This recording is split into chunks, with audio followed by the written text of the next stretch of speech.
Amerika va Isroil Eronga hujum qildi.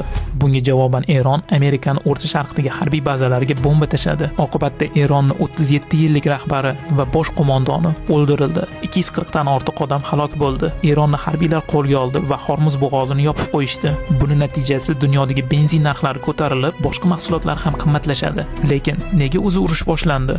1951-yilda Eronning yangi tayinlangan demokratik rahbari neftni mahalliylashtirish uchun britaniyalik kompaniyalarni chiqarib yuboradi. Albatta bu Britaniyaga yoqmaydi va Amerikaning yordami bilan Eronda davlat to'ntarishini o'tkazadi. Uni o'rniga diktator shohni qo'g'irchoq rahbar etib tayinlashadi. 26 yil davomida shoh Isroil bilan yaqinlashib, davlat byudjetini o'z pulidek ishlatadi va odamlarga zulm qiladi. Lekin bundan to'ygan xalq 1979-yilda qo'zg'olon qilib Eronni islomiy davlatga aylantiradi. O'sha paytdagi davlat rahbari Imom Xumayniy Amerikani katta shayton, Isroilni esa kichkina shayton deb ataydi va hamma narsaga ularni sabab chiqib ko'rsatadi. Keyingi yillar davomida Eron Isroil bilan to'g'ridan-to'g'ri urushmasdan Isroil yonida terroristik guruhlarni ta'minlab, o'zi esa yadro bombalarini ishlab chiqarishni boshlagan. Buni ko'rgan Isroil qolgan BMT davlatlarining yordami bilan Eronga yadro bombasini ishlab chiqarishni to'xtatish uchun bosim qiladi. Lekin eng qizig'i shundaki, Isroilning o'zi shu paytgacha yashirincha 90 tacha yadro bombalarini ishlab chiqargan. Oxirgi xabarlarga ko'ra,